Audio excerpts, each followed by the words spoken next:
نستعین.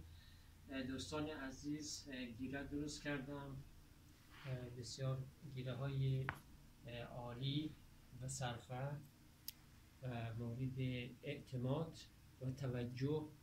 خیلی ها که خریدن و خیلی هم راضی هستن. این گیره ها هستن که حالا امکان داره بعضی ها بگن این برای چی خوبه.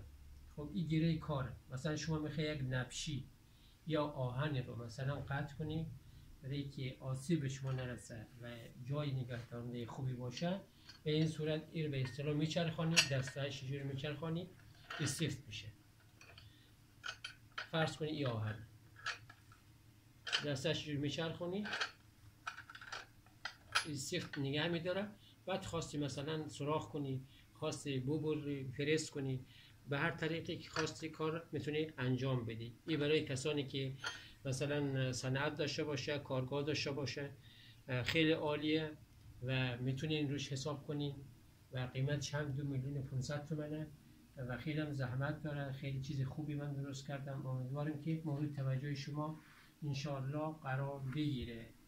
و السلام علیکم و رحمت الله و برکاته.